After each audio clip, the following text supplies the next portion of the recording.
क्या 2 नंबर में वो चीनी का माल बेच देते हैं? क्या वो 2 नंबर में चावल बेच देते हैं? तब जो अब वो ढुलाई पूरी करते हैं। तो अब वो ससुर जी अगर सेक्रेटरी हैं तो जल्दी जल्दी मैं उठूंगा और मेरी बहू बैठ जाएगी। और एक जो वो ऐसे पिता हैं जो कि जल्दी जल्दी क्या करते हैं, बोलते मैं उठूंगा तो मेरे जो है वो मेरा जो लड़का बैठ जाएगा। और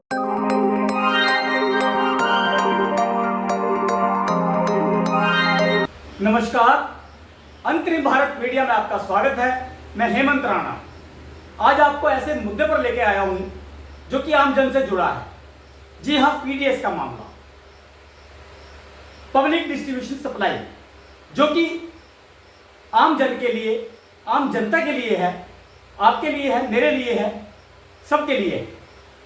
उसमें किस तरीके से कार्य प्रणाली किस तरीके से कार्य किए जाते हैं, अंदर खाते आज आपको मैं लेकर के चल रहा हूं इस मुद्दे पर कि किस तरीके से मनमानी की जाती है।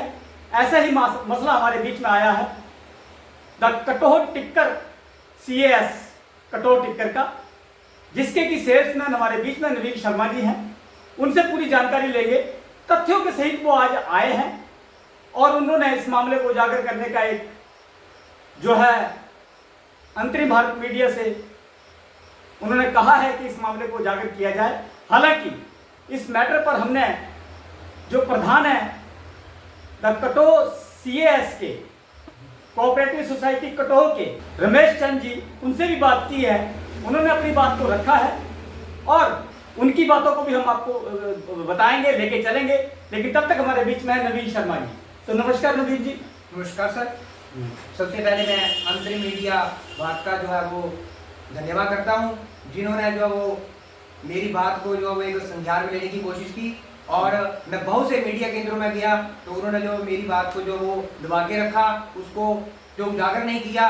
पर अंतरिम भारत मीडिया ने जो मेरी बात को उजागर करने के लिए जो वो मेरे को जो है वो इस प्लेटफॉर्म पे आने का एक मौका दिया।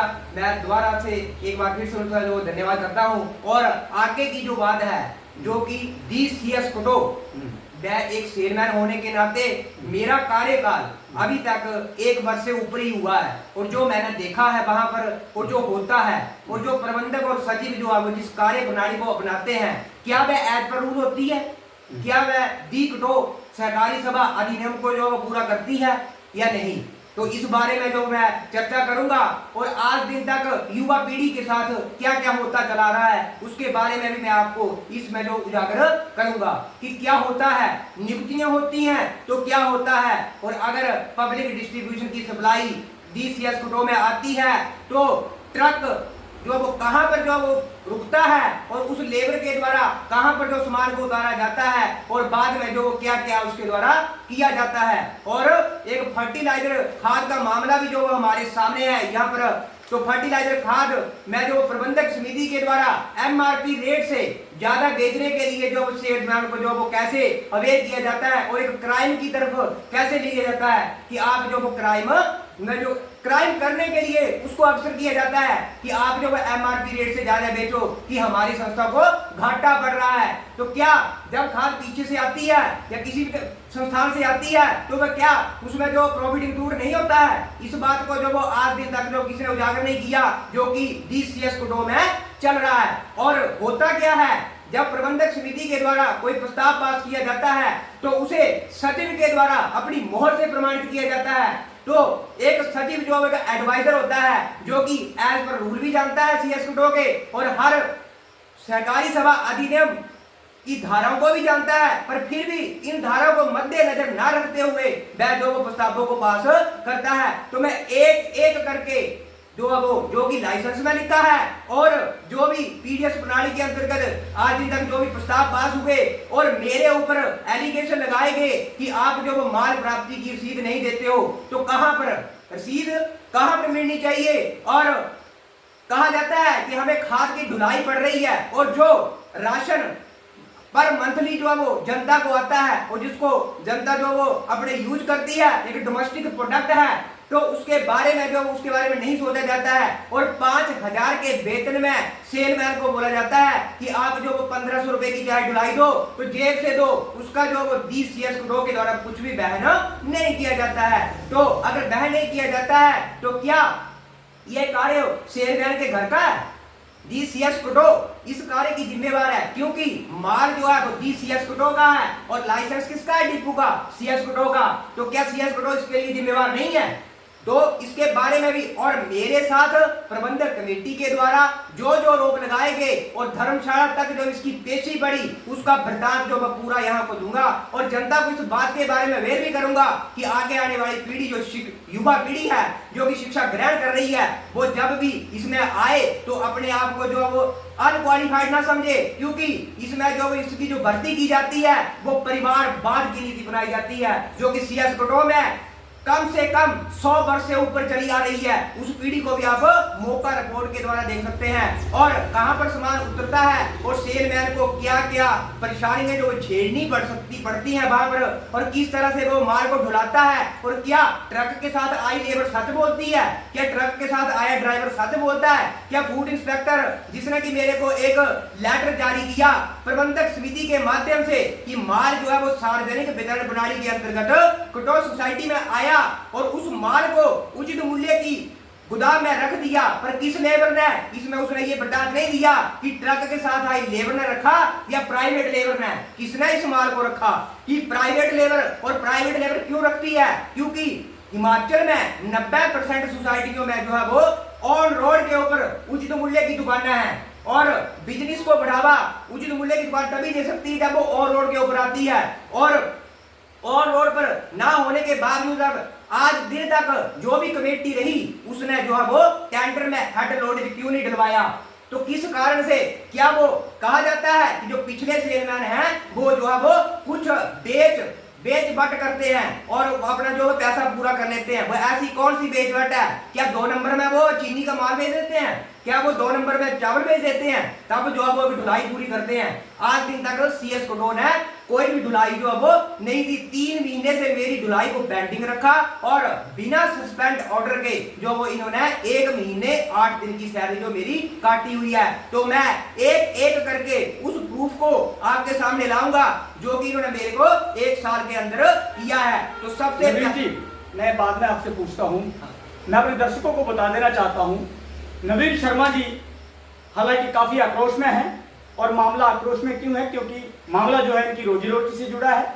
मात्र 5,000 रुपए की नौकरी के ऊपर लगे हुए नवीन शर्मा जी की जो है CS कटोह के ऊपर जो आरोप लगाए हैं, उनके प्रबंधन समिति के ऊपर जो आरोप लगाए हैं, सचिव के ऊपर जो आरोप लगाए हैं, कहीं न कहीं उनकी सत्यापन के लिए भी हम पूरे के पूरे तथ्य देखेंगे।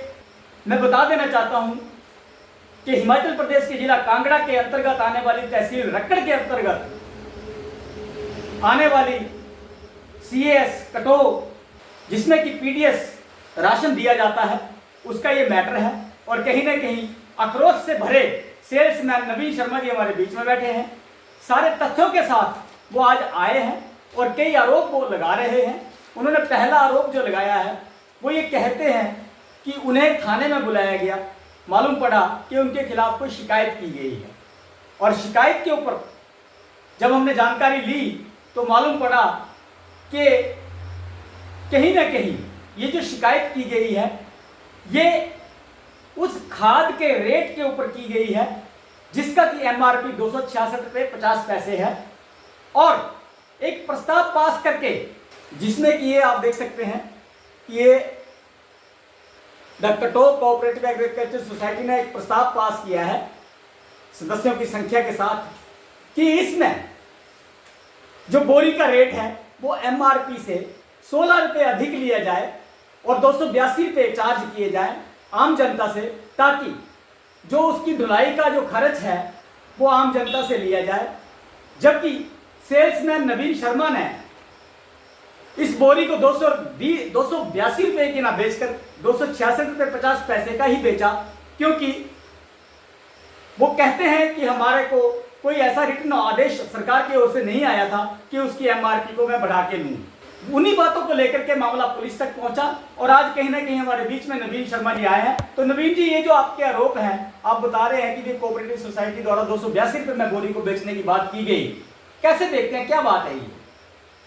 सर इसमें जो है ये मामला देखने को आया कि जो 282 की बोरी है, बोले एमआरपी रेट जो है वो 266.50 है और प्रबंधक समिति के द्वारा एक प्रस्ताव के माध्यम से ये बोला जाता है कि 282 रुपए में भेजो कि हमें जो है वो ढुलाई पड़ती है।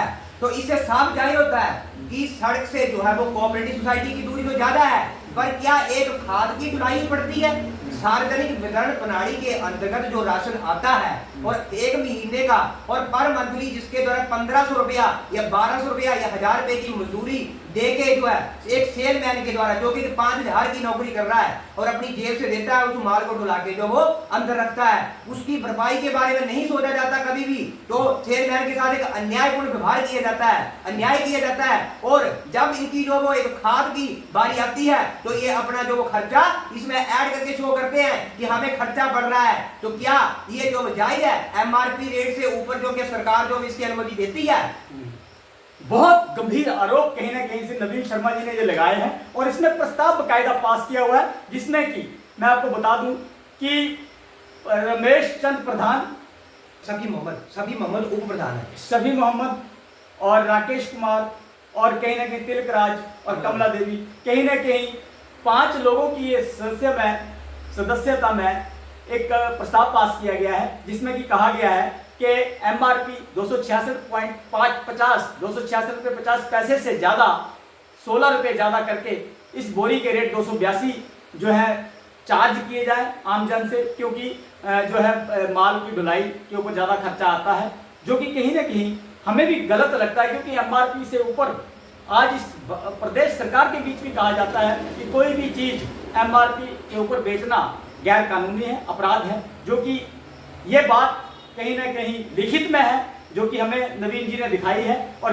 कह सकते हैं कि उनके ये आरोप जो है बिल्कुल सच है, सत्य है और कहीं ना कहीं ये शो करते हैं कि ये मामला जो है गंभीर है। लिहाजा सरकार इसके ऊपर कड़ा संज्ञान लेते हुए देखे कि ये मामला क्या है, क्योंकि कई बार इसके ऊपर मामला चल रहा है लेकिन अभी तक भी इसके ऊपर कोई कड़ा संज्ञान नहीं लिया गया है। हमारी जो ये पीडीएस का जो महकमा है, पूरे का पूरा तंत्र है, उससे भी गुजारिश है कि इस मैटर पर देखें, गौर करें और मामले को उजागर करें और जो सही बात है उसको उसके ऊपर कार्य करें और गलत दोषी आदमी को सख्त से सख्त सजा दें। तो कहने की दूसरा आरोप आपका है कि आप कहते हैं कि कोई माल था जिसको कि लेकर के आना था गोदाम तक, तो उसमें जो चार्ज थे, लेबर चार्ज थे, वो सेल्समैन के ऊपर छोड़ दिया गया कि आप दीजिए, जो कि इन्होंने चार्ज ना देने की वजह से कि भाई चार्ज 5000 रुपये की सैलरी में मैं अपने चार्ज भी इसमें से नहीं दूं तो मैं कैसे पूरा कर पाऊंगा, इसी को लेकर के एक मैटर उलझ गया था। तो बताएंगे नवीन जी क्या है मामला वो? सर मैं आपको इस मामले की तरफ ले चलता हूँ। 21/4/2026 को प्रबंधक समिति के द्वारा एक प्रस्ताव के माध्यम से, मैं दिखाता चलूं आपको, 21/4/2026 को प्रबंधक समिति के द्वारा एक प्रस्ताव के माध्यम से वहां पर जो वो सूचित किया, कहां पर? कार्यालय में यह सूचित किया गया कि सार्वजनिक वितरण प्रणाली के अंतर्गत पीडीएस का राशन जो है वो उचित मूल्य की दुकान जो ढलियारा से आता है, जो थोक बिक्री केंद्र है हमारा, जो ढलियारा से गाड़ी चलती है और उस गाड़ी के अंतर्गत माल जो वो आया और उचित मूल्य की दुकान के गोदाम में उतार दिया गया और उसके उपरांत लेबर द्वारा आपसे जो राशन की प्राप्ति की मांग की गई। तो इसमें जो है वो स्पष्ट लिखा है और कार्यालय में सूचित भी किया है और इस लेटर को जो है वो नीचे ऑथराइज जो है वो जिला नियंत्रक खाद्य नागरिक आपूर्ति एवं उपभोक्ता मामले कांगड़ा स्थित धर्मशाला ने इसे जो सर्टिफाइड किया हुआ है कि वाकई जो ये बात जो है वो कमेटी ने लिख के दी और सचिव ने इसके ऊपर मोहर लगाई कि माल जो है वो उचित मूल्य की दुकान के गोदाम में उतार दिया गया, यानी कि ट्रक के साथ आई लेबर ने उतार दिया। तो लिहाजा अगर मौका देखा जाए तो सड़क से लेके डीसीएस कटो के गोदाम की दूरी जो है वो 100 मीटर है और जिसे जो है वो पटवार सर्कल शिवानी ठाकुर के द्वारा जो है वो 6 अगस्त को प्रमाणित कर दिया है कि इसकी दूरी जो है वो 100 मीटर है और आज दिन तक इसकी कोई भी हेड लॉडेज जो है वो नहीं डली है और इसके बारे में ना तो 20 वर्ष से पहले तक का कोई भी प्रस्ताव ऐसा नहीं है कि जो कि कमेटी ने, ये कमेटी का काम था कि हमने सभा को कैसे ऊपर उठाना है, पर इन्होंने अपने काम के बजाय जो है वो इसको सेलमैन के ऊपर डाल दिया कि सेलमैन अपनी सैलरी से देता रहेगा और माल को ढुलाता रहेगा, जबकि गवर्नमेंट के जो टेंडर आते हैं या ठेकेदार के जो टेंडर आते हैं उसमें जो वो इस बात को जो है वो नहीं लिखा गया। ऐसा प्रबंधक, ऐसा जो वो पीछे से जो वो खाद्य निरीक्षक आपूर्ति विभाग के द्वारा जो वो ऐसी रिपोर्ट जो वो दी गई है, परंतु अभी तक जो वो उन्होंने भी एक कागज के माध्यम से हमें सूचित नहीं किया कि वाकई ही क्या जो CS कटो जो वो टेंडर के अंतर्गत नहीं है या है। उसके बारे में जो वो आज दिन तक इस विभाग वालों ने अभी नहीं बताया हमें, और एक मौखिक रूप में बोलते हैं कि आपकी सभा जो टेंडर में नहीं है। तो मेरा क्वेश्चन ये है आज भी आपसे और जनता से कि क्या एक CS कटो ही एक ऐसा डिपू है जिसके जो माल को जो वो ट्रक के लेबर के द्वारा अंदर नहीं पहुंचाया जाता है? तो सरकारी राशन का दुरुपयोग कौन कर रहा है? सरकारी राशन को सड़क के किनारे जो वो फेंक के लोगों को जो खिलाया जा रहा है। और मैं एक थोड़ा सा क्लियर करना चाहता हूँ आपकी बात को बीच में रोक के। आपने कहा कि माल को पावती की बात की कि माल प्राप्ति की, लेकिन माल प्राप्त नहीं हुआ था सर। माल प्राप्त हुआ सड़क के ऊपर, ना कि गोदाम में। अच्छा, जिसको जो ये स्पष्ट किया हुआ है इसके तो अंदर। गोदाम तक कौन ले गया? आप ले गए? गोदाम तक जो है वो हम प्राइवेट लेबर करते हैं, प्राइवेट लेबर को हम हायर करते हैं कि हमारे माल को अंदर पहुंचाओ और हम अपनी जेब से 1500 रुपए की मजदूरी आपको देते हैं। जबकि जो सार्वजनिक वितरण प्रणाली के अंतर्गत जो लेबर आती है वो कभी भी माल को जो वो गोदाम के अंदर नहीं रखती है। अगर सच्चाई जाननी है और जनता को भी सच्चाई जाननी है तो वो मौका हालात रिपोर्ट जो वो देख सकते हैं कि कहां पर जो ये इसकी जो वो भरपाई होती है। बड़ा गंभीर आप आरोप लगा रहे हैं कि माल को जो है सड़क पे ही छोड़ के चले जाते हैं। बिल्कुल सड़क पे छोड़ के जाते हैं या फिर अटैच भवन के साथ। मैंने 2-3 रसीदें जो उनको दी है उसके ऊपर स्पष्ट लिखा हुआ है कि आपने माल प्राप्ति जो मेरे को सराय के अंदर दी है। और इसमें जो निरीक्षक के द्वारा जो कमेटी ने इसको जो गाइडेंस दी तो उसके अंतर्गत क्या लिखा हुआ है कि उचित मूल्य के गोदाम में उतार दिया। तो किस लेबर ने? ट्रक के साथ आई लेबर ने या प्राइवेट लेबर ने? हमारी जिला नियंत्रण खाद्य आपूर्ति एवं उपभोक्ता मामले कांगड़ा स्थित धर्मशाला का ये लेटर है।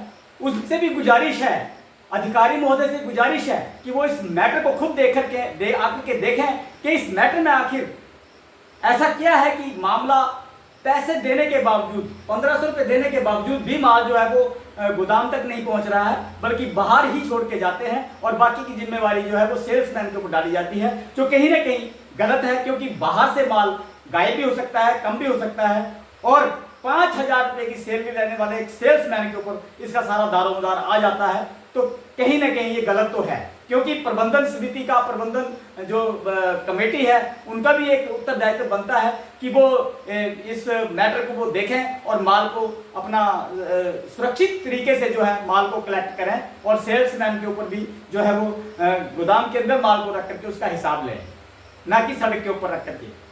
तो ये जो मामला है आपका, ये दूसरा आरोप जो है ये ठीक है, आपने ये बताया है कि ये दूसरा आरोप जो है कि भाई कहीं ना कहीं कह सकते हैं हम कि माल को गोदाम तक नहीं पहुंचाना और उसकी जिम्मेवारी सड़क में ही 100 मीटर दूर छोड़ के माल को चले जाना और आपके ऊपर डाल देना, कहीं ना कहीं आपके लिए जो है वाकई में ही दर्द भरा है। क्योंकि एक 5000 रुपये की सैलरी लेने वाला जो एक सेल्समैन है वो किस तरीके से इस मामले को कर पाएगा? कहीं ना कहीं मामला गंभीर है और सोचने लायक है और कहीं कह सकते हैं कि दोषपूर्ण भी है। और एक बात मैं और भी क्लियर करना चाहता हूँ इसमें कि प्रबंधक समिति जो मौखिक रूप में क्या कहती है कि आपके जो जूट के बैग आते हैं, कहते हैं जो चावलों के बैग होते हैं, सेबे वाली बोरी, उसको बेच के जो वो आप एडजस्ट कर लेना, आप जब उसको बेच के जो एडजस्ट कर लेना तो एक महीने में कई बार 15 बोरी आती है, कई बार 20 बोरी आती है, तो क्या उनकी कोस्ट से जो मेरा 1200 और 1500 रुपए महीने का पूरा हो जाएगा? और जब एक बात और बताओ, जो 1200-1500 रुपये होता है उसका चार्ज जा चुका होता है पहले, उसका चार्ज जा चुका होता है और अच्छा। बोरी जो है वो महीने के बाद खत्म होती है। पर उस बोरी के अंदर भी एक बात देखने को आई है, जो सिविल सप्लाई कॉर्पोरेशन का बिल होता है उसमें गन्नी बैग लिखा होता है, जूट की बोरी 0 और 0 उन्होंने नील करके भेजी होती है। और एक किस्म का जो बोरी की कॉस्ट को हम नहीं ले सकते, क्योंकि बोरी क्या है, जब हम किसी समाज जब चावल बोरी के अंदर डाल के आते हैं तो उसकी कॉस्ट साथ में ही ऐड होती है उसकी, और वो एक शॉर्टेज है। क्योंकि बोरी को अगर बोरी को तोला जाए तो शायद 200 ग्राम बोरी का भार हो, तो 200 ग्राम चावल भी मेरे बीच में कम हो सकते हैं, तो मैं उसकी भरपाई कैसे करूंगा? तो बोलते हैं या तो आप बेच इसकी मजदूरी पूरी करो, ना तो 20 बोरियों को बेच के मजदूरी पूरी हो सकती है, अगर पूरी हो सकती है तो डिपार्टमेंट मुझे आके पूरा करके दे। कहीं ना कहीं बड़ी बात जो है नवीन शर्मा ने अपनी उठाई है और कहीं ना कहीं दर्द भी इसमें झलक रही है कि आखिर कैसे कोई बंदा काम करे यदि ऐसी बातें चलेंगी। तो बोरियों के बीच में अपनी लेबर देना, जबकि लेबर की चार्जेस पहले ही दिए जा चुके हैं, बहुत बड़ी बात है। तो इस मामले को भी हमारी जो है धर्मशाला में बैठे अधिकारियों से गुजारिश है कि इस मामले को अपने तत्वाधान में लेकर के कड़ा संज्ञान लें और देखें कि मामला क्या है।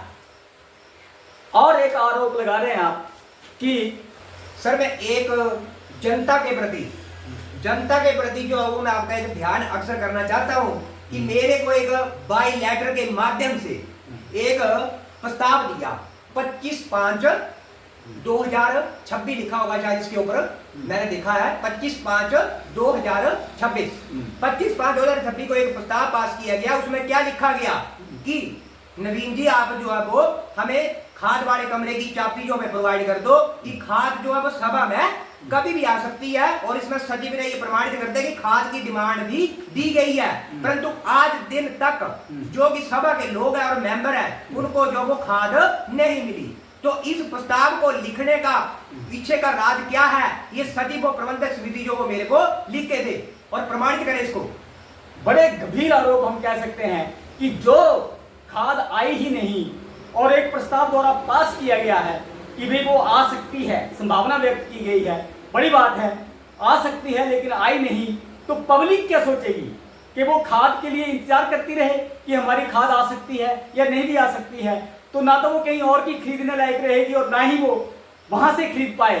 तो कहीं ना कहीं ये धोखा है और हुआ भी ऐसा ही कि जनता इंतजार करती रहेगी, खाद आएगी, लेकिन राशन पर खाद नहीं आई और लोगों को भटकना पड़ा, जो कि बहुत बड़ी बात है, बड़ा गंभीर समस्या है, कहीं ना कहीं जनता को गुमराह करने वाली बात है। और दूसरी ओर जो सेल्समैन है वो तो गुमराह हो ही रहा है और अपनी बात को रख भी रहा है। तो हम कहना चाहते हैं नवीन जी कि आपने जो बात रखी है इसका भी मैटर जो है जिला नियंत्रण खाद्य आपूर्ति से हमारी गुजारिश है कि इस मैटर पर भी गौर करें और देखें कि मामला क्या है। और सर मैं एक आपका ध्यान जो है वो एक ऐसे विषय के ऊपर लेना चाहता हूँ। अब मैं आपका एक ध्यान जो एक ऐसे मुद्दे के ऊपर लेके जाना चाहता हूँ जिसको लेके प्रबंधक समिति जो क्या करती है, कभी जो है वो पुलिस के पास जाके मेरे ऊपर आरोप लगाती है और कहती है कि आपकी फैमिली जो है वो आके सभा में आके जो है वो डिस्प्यूट पैदा करती है। सबसे पहले मैं जनता के सामने इस बात को क्लियर कर देना चाहता हूँ कि कोऑपरेटिव सोसाइटी जो है एक जनता की सोसाइटी होती है, उसमें मेरे हस्बैंड भी आ सकते हैं और कोई भी सभा में आ सकता है जो कि उस सभा का मेंबर है, क्योंकि उसी के शेयर से तो ये सोसाइटी चल रही है। और दूसरी बात ये है कि जब ये जो एक और लगाती है कि नॉन कंट्रोल का सामान जो कि एक प्राइवेट सामान होता है, इसके ऊपर एक ऐसा आरोप लगाती है कि अपनी मर्जी का रेट बना के बेचती है। तो क्या मर्जी का रेट, क्या प्रबंधक समिति ने मुझे कोई रेट बना के दिया है कि जिसकी मैंने जो वो उल्लंघन किया हुआ हो? इन्होंने वो एक स्पष्ट प्रस्ताव में लिखा हुआ है और इसमें जो वो कम से कम जो है वो 7 आरोप जो मेरे ऊपर लगाए गए हैं। कटोर टिक्कर सोसाइटी के जो प्रधान धर्मेश चंद जी हैं उनसे भी बात की है, उनसे उनका तथ्य जाना है। उन्होंने सभी आरोपों को निराधार बताते हुए सेल्समैन से कहा है कि वो उनके साथ मिलके काम करे और काम करे, अच्छे तरीके से काम करे ताकि उसके जो है उसके ऊपर कोई दिक्कत ना आए। तो उनका जो रिकॉर्डेड वर्जन हमारे पास है जो कि हम लोग जब जरूरत पड़ेगी तो जरूर उजागर करेंगे। इस मामले के प्रति मैं ये बात बोलना चाहता हूँ कि इसमें जो वो भर्ती प्रक्रिया के अंदर परिवारवाद की निधि, सबसे पहले जो वो दादाजी बैठते हैं, उसके बाद जो वो उनका जो वो आगे लड़का बैठ जाता है, पोता बैठ जाता है, क्या उसकी क्वालिफिकेशन ज्यादा होती है? और बाकी के जो गरीब आदमी है उनको आगे तक नहीं आने दिया जाता। और भर्तियों के ऊपर भी जो वो ये इन्होंने एक संशय पैदा किया हुआ है, क्योंकि मेरे को खुद विभाग के द्वारा और इस कमेटी के द्वारा जो वो 1 साल के बाद रिजल्ट निकाला और इन्होंने एक रिटायरमेंट बंदे को द्वारा नियुक्त कर लिया। और आज जिस रिटायरमेंट बंदे को नियुक्त किया है उसके लिए जो वो प्रधान जो अपने रिकॉर्डेड वीडियो में कहते हैं कि ये मेरा गवाह है। किस चीज का गवाह है? ये किस चीज का गवाह है? जिसने जो वो एक आदमी के हक को 1 साल खाया है, 1 साल उसने मेरे हक को खाया और 1 साल जो उसने मेरा हक जो छीन लिया और उसने जो वहां पर नौकरी करना शुरू कर दी। एक रिटायरमेंट बंदा जो हमेशा घर को जाता है, ना कि उस संस्था में बैठता है। नवीन जी, आपने एक बड़ा आरोप लगाया कि 90% लोग सोसाइटियों में जो परिवारवाद चल रहा है। बिल्कुल सर, चल रहा है। मतलब कौन सी पोस्ट के लिए चल रहा है? सर, मेनली फैक्ट्री की पोस्ट पे लेना जाता है। कई ससुर भी ऐसे पाए गए हैं, आपके नजदीक एरिया में भी होंगे, और मैं उनका नाम तो नहीं लेना चाहता सोसाइटियों का, बट आप जो अगर देखेंगे तो कई ससुर क्या करते हैं, अपनी बहुओं को कोर्स करवा रहे हैं कि अगर जो वो ससुर जी अगर फैक्ट्री है तो जल्दी जल्दी मैं उठूंगा और मेरी बहू बैठ जाएगी। और एक जो वो ऐसे पिता हैं जो कि जल्दी जल्दी क्या करते हैं, बोलते हैं मैं उठूंगा तो मेरे जो है वो मेरा जो लड़का बैठ जाएगा। और ये सारी सोसाइटियां 3 पीढ़ियां चलती आ रही हैं। तो क्या इसमें जो किसी का हक नहीं मारा जा रहा है? क्या इसकी इन्हीं की क्वालिफिकेशन ज्यादा होती है? क्या इनको क्वालिफिकेशन बेस के ऊपर रखती है प्रबंधक समिति, या किसके बेस के ऊपर रखती है? और अगर रखती भी है तो कैसे रखती है इनको? क्या कि जनता को पता नहीं होता कि यही क्वालिफाइड होते हैं? बाकी के घरों के क्या बच्चे जो पढ़ रहे हैं वो अनभिज्ञ हैं, उनको इसके बारे में पता ही नहीं है। बड़े गंभीर आरोप जो नवीन शर्मा जी ने लगाए हैं। कोऑपरेटिव सोसाइटी की जो नियुक्तियां हैं कहीं ना कहीं कह सकते हैं आपकी मन मर्जी से की जाती हैं और मन माफिक की जाती है, परिवारवाद से ज्यादातर संबंधित है। यदि कोई ऐसा मैटर है तो इसकी जांच होनी चाहिए। हमारी खाद्य नियंत्रक, खाद्य सुरक्षा एवं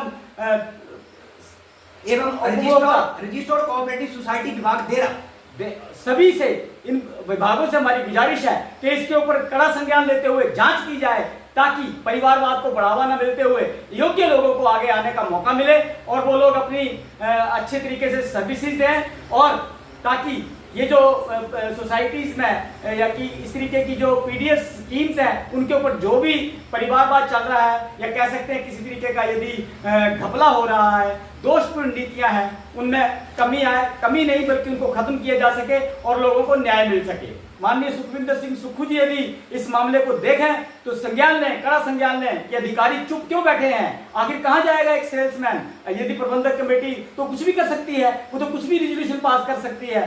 आखिर उसकी अगर कोई शिकायत है तो उसकी शिकायत को सुनना अधिकारियों का काम है। बड़ी बात है, क्योंकि इतने बड़े मकड़ जाल से निकल करके यदि कोई शिकायत कर रहा है तो उसका बहादुरी का काम है, उसको नमन करना चाहिए, बल्कि कि उसको दबाना नहीं चाहिए। यदि जब तक हम इन चीज़ों को, इन आवाज़ों को दबाएंगे तो हमारे बीच में जितनी भी ये कार्य गलत हो रहे हैं उनको रोका नहीं जा सकता।